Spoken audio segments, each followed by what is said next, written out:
Cyan விக்ரமோட Iru Mugan படத்தோட review பார்க்க போறோம். அரிமா நம்பி படத்தை எடுத்த ஆனந்த் சங்கர் இந்த படத்தை டைரக்ட் பண்ணிருக்காரு. இந்த படத்துல விக்ரம், அகிலன், லவ்னு ரெண்டு டிஃப்ரெண்டான ரோல்ல நடிச்சிருக்காரு.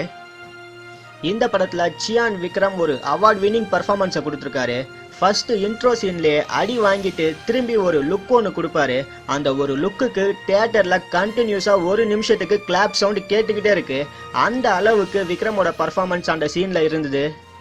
ஹலனா சாங்ல அவரோட டான்ஸா இருக்கட்டும், இல்ல ஃபைட் சீன்ஸ்லாம் அவரோட பர்ஃபார்மன்ஸா இருக்கட்டும், எல்லாமே வேற லெவல்னு தான் சொல்லணும். விக்ரமோட லவ்ங்கிற ரோல் இந்த படத்துக்கு ஒரு பெரிய பாசிட்டிவ். நித்யா மேனன் கிட்ட போய் ஆர் யூ ஓகே கண்மணின்னு கேட்குற சீன்லயா இருக்கட்டும், இல்ல உமன்ஸ் ட்ரையல் ரூம்ல இருந்து வெளியே வந்து கை தூக்கிட்டு நடந்து போவாரு அந்த சீன்லயா இருக்கட்டும், எல்லா சீன்லயுமே லவ்வோட பர்ஃபார்மன்ஸ் இந்த படத்துல பெஸ்டா இருந்தது. நயன்தாரா, நித்யா மேனன் ரெண்டு ஹீரோயின்ஸ் இந்த படத்துல நடிச்சிருக்காங்க. ஆனந்த் சங்கர் இவங்க ரெண்டு பேரையுமே கரெக்டா யூஸ் பண்ணிருக்காரு. நயன்தாரா பில்லா ஆரம்பம் படத்துக்கு அப்புறம் ஃபுல் அண்ட் ஃபுல் ஒரு ஆக்ஷன் மூவில நடிச்சிருக்காங்க. அவங்களோட பர்ஃபார்மன்ஸ் இந்த படத்துல ரொம்ப நல்லா இருந்தது. அதே மாதிரி தான் நித்யா மேனனோட பர்ஃபார்மன்ஸும். ஹாரிஸ் ஜெயராஜோட மியூசிக்கும் இந்த படத்துக்கு ஒரு பெரிய பாசிட்டிவ். ஹாரிஸ் பாத்தீங்கன்னா பக்கா ஆக்ஷன் மூவியா, மியூசிக்கல் ஆக்ஷன் மூவியா மாத்திடுவாரு.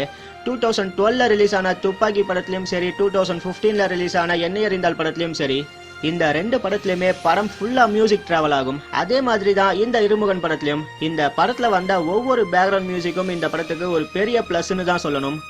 ஹலனா, இருமுகன் சேட்டை இந்த ரெண்டு சாங்குமே இந்த படத்துல ரொம்ப நல்லா இருந்தது. ஆர் டி ராஜசேகரோட சினிமாட்டோகிராஃபி ஒர்க் இந்த படத்துக்கு ஒரு பெரிய பாசிட்டிவ். இந்த படத்துல வந்த ஒவ்வொரு சீனும் ஸ்டைலிஷா, கலர்ஃபுல்லா இருந்தது. இந்த படத்தோட ஸ்டோரி கொஞ்சம் வீக்கா இருந்தாலும் ரொம்ப ஃபாஸ்டான ஸ்கிரீன் பிளேவா தான் ஆனந்த் சங்கர் இந்த படத்துல கொடுத்திருந்தாரு. அதனால பெருசா எந்த சீனுமே போர் அடிக்கலன்னு தான் சொல்லணும். ஆனந்த் சங்கரோட லாஸ்ட் மூவி மாதிரியே இந்த இருமுகன் படத்திலயும் டெக்னாலஜியை நிறைய யூஸ் பண்ணிருக்காரு. அது ஒரு பாசிட்டிவா தான் நான் பார்த்தேன். டைலாக்ஸ் எடிட்டிங்ல கொஞ்சம் கான்சென்ட்ரேட் பண்ணியிருந்தா கண்டிப்பா இந்த படம் இன்னமும் நல்லா இருந்திருக்கும். அது மட்டும் இல்லாம இந்த படத்துல நிறைய லாஜிக்கல் லூப் ஹோல்ஸ் இருக்கு.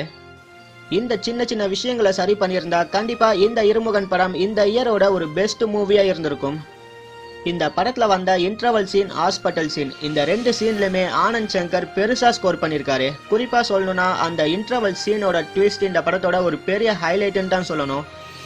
சியான் விக்ரம் ஃபேன்ஸ், ஹாரிஸ் ஜெயராஜோட ஃபேன்ஸ்க்கு கண்டிப்பா இந்த படம் ஒரு செலிப்ரேஷனா இருக்கும். ஆக்ஷன் மூவி லவ்வர்ஸ்க்கு ஒரு பெரிய ட்ரீட்டை ஆனந்த் சங்கர் இந்த படத்துல கொடுத்திருக்காரு. நார்மல் ஆடியன்ஸ் கண்டிப்பா இந்த படத்தை ஒன் டைம் பார்க்கலாம். இந்த படம் உங்களை டிசப்பாயின்மெண்ட் பண்ணாது.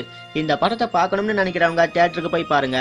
இந்த படத்துக்கு நாங்க 5க்கு 3.5 மார்க் கொடுக்கிறோம். மேலும் சினிமா செய்திகளை தொடர்பு கொள்ள லைக் மற்றும் சப்ஸ்கிரைப் செய்யவும்.